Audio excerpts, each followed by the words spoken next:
Hello, I'm Garth Fagan. I'm going to be speaking to you about choreography. Almost 7 years ago now, I started this most incredible journey called Amazon.com. Actually, at that time, it wasn't even called Amazon.com. It was called Cadabra Inc., as in abracadabra. That was the original name of the company. And I had phoned a lawyer on the way to Seattle from a cell phone. And he said, well, what do you, to incorporate the company? He said, what do you want the company to be called? And I said, Cadabra. And he said, Cadaver? And I knew that was a bad name. We changed it a few months later. The wake-up call that led to starting Amazon.com was finding that web usage in the spring of 1994 was growing at 2,300% a year. And things just do not grow that fast. Outside of, I guess, usually like Petri dishes or something. I mean, it's a very, very unusual growth rate. And you could tell anecdotally, even though there wasn't good research on this at the time, that the baseline of web usage wasn't trivial. And so something with a non-trivial baseline growing at 2,300% a year is clearly going to be everywhere tomorrow. And so the question was, what kind of business plan would make sense in the context of that growth? And I went through a whole bunch of different things, made a list of 20 different products, looking for the first best product to sell online.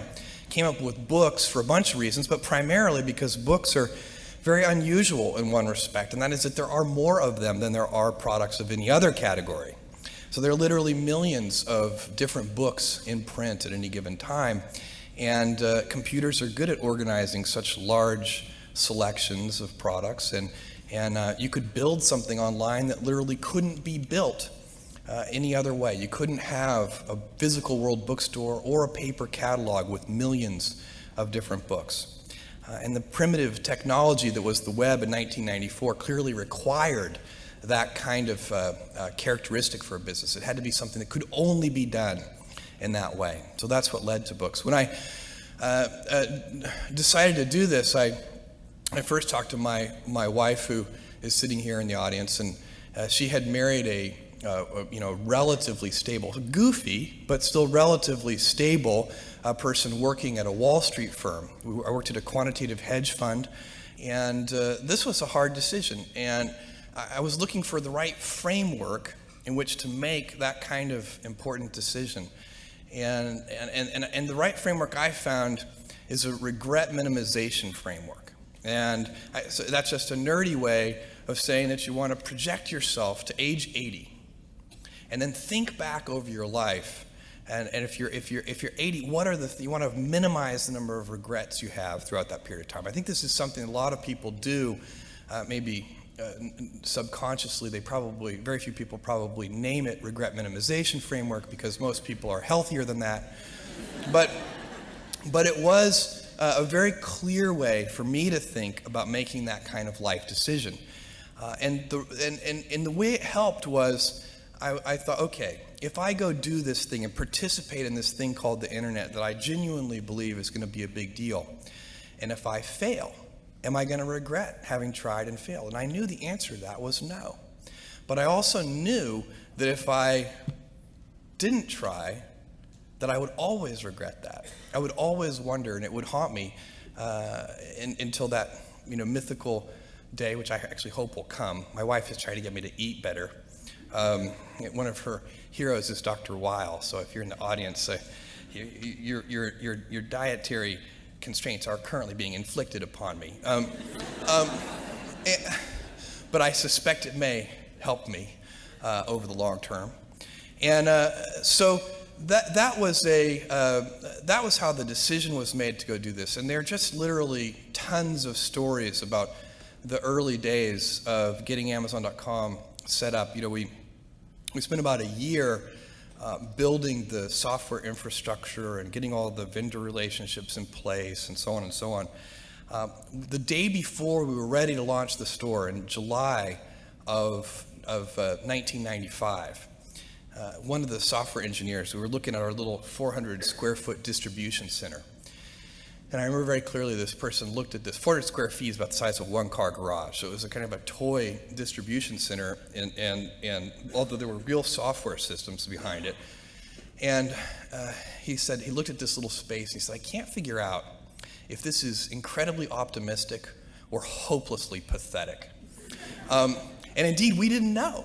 There really was no way to know how customers were going to adopt this kind of technology in these very early days. There was a lot of risk involved. In fact, also in the audience today are my parents, who were the original funders of Amazon.com. They invested about $300,000, which is roughly their, was a reasonably large fraction of their life savings. And my dad's first question was, "What's the internet?"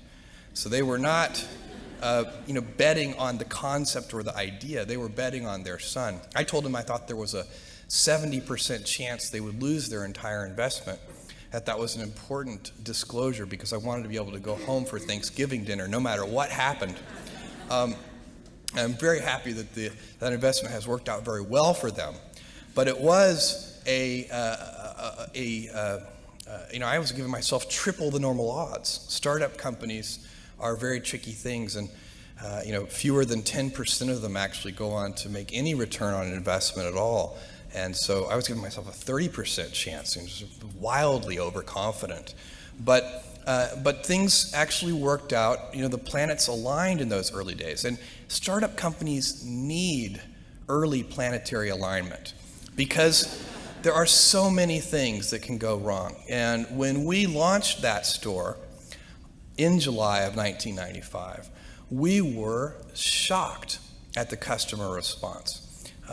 Literally in the first 30 days, we had orders from all 50 states and 45 different countries. And we were woefully unprepared from an operational point of view to handle that kind of volume. And in fact, we quickly expanded. We talked to our landlord, and we expanded into a 2,000 square foot basement warehouse space. It had 6-foot ceilings. One of our 10 employees was 6'2". He went around like this the whole time, and we were doing our day jobs, which might have been computer programming and all the different things that 10 people will do in a little tiny startup company, and then we would spend all afternoon and into the wee hours of the morning packing up the orders and shipping them out. I would drive these things to UPS, and so we'd get the last one, and we'd wait to the last second. I'd get to UPS, and I'd sort of bang on the glass door that was closed, and they always would take pity on me and sort of open up and let us ship things late. We had so many orders that we weren't ready for that we had no real organization in our distribution centers at all. In fact, we were packing on our hands and knees on a hard concrete floor, and I remember, just to show you how stupid I can be, my only defense is that it was late, but we were packing these things, everybody in the company, and I had this brainstorm, and as I said to the person next to me, this packing is killing me. My back hurts. This is killing my knees on this hard cement floor. And the person said, "Yeah, I know what you mean." And I said, "You know what we need?" This is my brilliant insight. We need knee pads.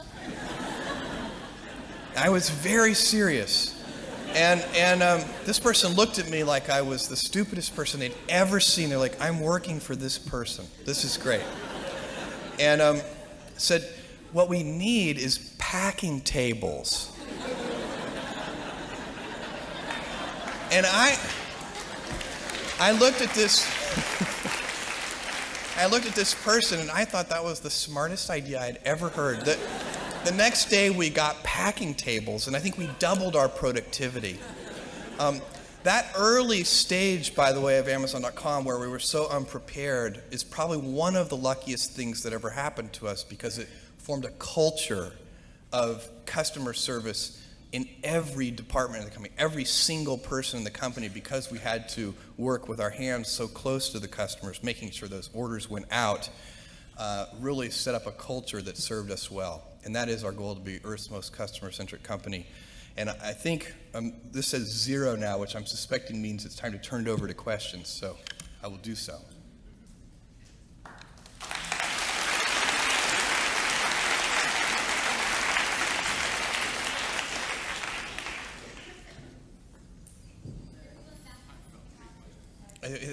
So we have time for about 3 questions. On the balcony? Can I talk? What advice did you give The balcony always gets kind of neglected, doesn't it? Yeah, okay, go ahead. What advice did you give to an internet startup company now? What advice would I give to an internet startup company now? My advice would be the same for any kind of entrepreneur, and that is make sure that you are focused on something you're passionate about.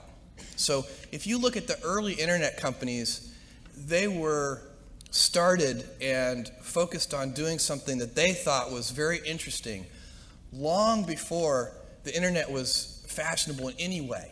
We are currently an underdog once again. We've been in business for 6 years, and there was exactly 1 year where we were not the underdog, and that was 1999. I like the underdog years because it makes, I liked it when all the people we hired, their parents told them they were crazy. Like that was kind of the good era. Fortunately, it's back. In 1999, all the parents were like, giving their brothers and sisters high fives. My son is working at Amazon.com. So that's a very, you can't follow the fashion when you're trying to do a startup company, or I think really anything in life. But you have to, as an entrepreneur, if you're gonna build a company, pick something you think is interesting that has the intersection of genuinely creating real customer value, and then just stay right there and let the wave catch you.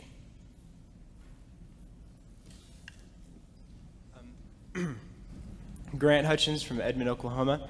And I was wondering, what were some of the other products you considered? And also, on a kind of a personal note, you sell a lot of books, but do you ever read them? Yeah. So on the list, the list was built by looking at mail order sales. So when I got the original list, it was sorted in order of size by mail order. So for example, apparel is a very large mail order category, so apparel was near the top of the list. So that's right. The things that ended up near the top of the list were books is number 1, obviously, music, videos, computer software, computer hardware. Those were the kinds of things near the top of that force-ranked list. And then, I'm sorry, I'm terrible at multi-part questions. What was your second question? Oh, yeah. I asked, do you read books very often? Oh, do I read books? Yes, in fact, I do. In fact, my parents will attest to the fact that I was difficult to punish as a child because I was quite happy to be grounded and just stay in my room and read. I'm a big science fiction fan, and that's probably, I'd say at least half of my reading is science fiction, and it has been ever since I spent those summers on my grandfather's ranch, which I have to say, I know that we're having geography problems with the intros today, but that was in Texas, not New Mexico. But in fact, it's only about 90 miles from where we are right now. And that they had a little sort of Andrew Carnegie style library in that town, and which very tiny library, but I bet a third of the collection, which was all donated by citizens of this 3,000 person town, but a third of the collection was science fiction, because there was this one guy in town who loved science fiction. And so that's been a long love affair of mine. And then my wife inflicts good fiction on me every once in a while, and which I always end up loving, but my favorite novel is Remains of the Day. Yeah, should we take this one over here? Okay. Hello, my name is Ian. I'm from Los Angeles. I'd like to thank you for Amazon.com. It's saved me many times. I couldn't get the book at my local bookstore, but that's not what I wanted to ask you. But you can wax on about that if you'd like. I'd like to know, please, what is the role of risk in your life and risk in the success of what you've done with Amazon? So what is the role of risk in life? It's hard to do anything, I think. Whatever it is that you want to do, there's going to be risk in your life, and risk is a necessary component of progress. So, there are different kinds of people that want to do different kinds of things in their life. I like exploration, and in fact, I think that I'm a little stymied because I'd really like to be a physical explorer. I would have loved to have been, Sir Richard Francis Burton or something like that. How much fun would that be to go, search for the source of the Nile and have people throw spears at you and stuff. I mean, that just sounds great. Obviously involves a lot of risk. You find most geographical exploration, not all to be sure, but most geographical exploration on Earth today is somewhat contrived. It might be something like circling the Earth in a balloon or something like that. Now, there are some very deep spots where you can still do that, and then of course there's space. I'm personally very interested in space and have been all my life, and would love someday to do that. All of these things involve risk. I don't know how you can make any pioneering movements in the world of any kind, whether they be the geographical, physical exploration that I've just been talking about, or whether it be, a more cerebral exploration of a scientific field.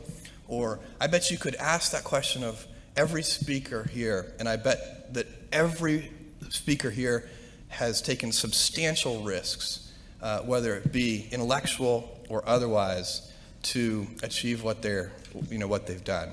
And at Amazon.com, as a company, that what you do, in fact, the early stages of the company are all about eliminating risk. You take those precious early startup dollars. In my case, those $300,000 from my parents, and then we raised $1 million from 20 angel investors. You take those precious early dollars and use them to systematically eliminate risks one after the other. And what you hope is that you get to a company of a scale where the company doesn't need that kind of planetary alignment that it needs in the early days, but that instead the company has more control over its own destiny. And then that actually, by the way, creates more pressure for that team of people who represent that company. That, in our case, the 7,000 folks at Amazon.com, that we have more pressure today than we did 6 years ago, because now our destiny is in our own hands. We've systematically eliminated those risks to where we have the assets we need to build an important and lasting company. So now if we don't do it, shame on us. Thank you. Thank you.